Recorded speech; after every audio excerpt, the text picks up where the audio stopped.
Сәлем достар, бүгін біз осындай натуральный сливкидан 33% майлықтан крем жасайтын боламыз. Көп қыздарда бұл дұрыс шықпай жатады, тез айналдырып, майға айналдырып жатады. 1 литр сливкиімізді морозилкаға 5 минутқа салып салқындатып аламыз. Ыдысымызды дәл солай салқындатып аламыз.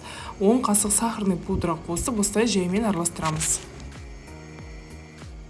Бірден жылдамдықты қатты күшейтпеу керек. Осылай бір қалыпта ұстап, жақсылап араластыру керек. 5 минуттан соң жылдамдықты көбейтеміз.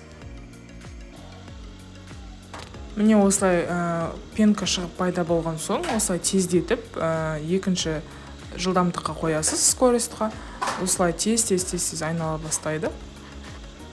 Қыздар, мұқият қарап отырсаңыздар, крем уже қойыланып жатыр. Бұл жерде сахарный пудра және салқын сливки, салқын ыдысымызда салқындатып алдық. Сол себептен де тез қойыланып жатыр. Осы плотностьте тоқтап қалу керек, одан артық болмайды. Достар, міне осындай әп-әдемі крем шығады. Мен енді медовикке крем жасағандықтан мен қаймақты қосып жасаймын. Қаймақ, сгущенка, менде 20% майлылықпен қаймақ, 600 грамм, сгущенка 380 грамм. Кәдімгі 3 желанияның сгущенкасы. Осылай салып барлығын араластырамыз. Бұл да жылдамдықты жай бір қалыпты бірінші скоростьта араластырып аласыз. Тек қана сливкиіміздің көлемі азайып кетпеу үшін жай араластырамыз. Сосын 1-2 минуттан кейін толық араласқаннан кейін алып кәдімгі тортыңызға жаға берсеңіз болады. Соңына дейін қараңыз, мұқият қараңыз. Егер сізде сливки дұрыс шықпай жатса креміңіз, комментарийді жазып кетсеңіз болады, мен толығырақ түсіндіріп кетемін. Шетінде қалып қойған сгущенкаларымызды осылай араласуына көмектесеміз. Тағы да 1-2 минут араластырып жібереміз. 1-2 минутта шықпайды, негізі 1 минутта шығар. Осылай араластырып аламыз. Ол өзінің көлемін жоғалтып алмау үшін сливки жай ғана араластырамыз.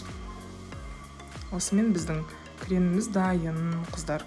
Өздеріңіз блинный тортқа да осыны составты жасасаңыздар болады. Осындай кремді қолдансаңыздар, өте көлемді үлкен болып шығады. Мен бұл жерде 3 медовый тортқа арнап бірден үлкен қылып крем жасадым. Ескерту, достар, бұл мен негізі торттың сыртын оформление жасамайды. Ол оформлениеге жасалынатын және устойчивый болып тұратын плотный кремдер, ол составына басқа заттар қолданылады. Оны болашақта да түсіремін деп ойлаймын. Әзірге менімен бірге болғандарыңызға рахмет. Бұл толық кремнің құрамы описаниеде жазып қоямын. Соңына дейін қарағандарыңызға рахмет. Сау болыңыздар, дәл осылай отбасыларыңызды қуанта беріңіздер.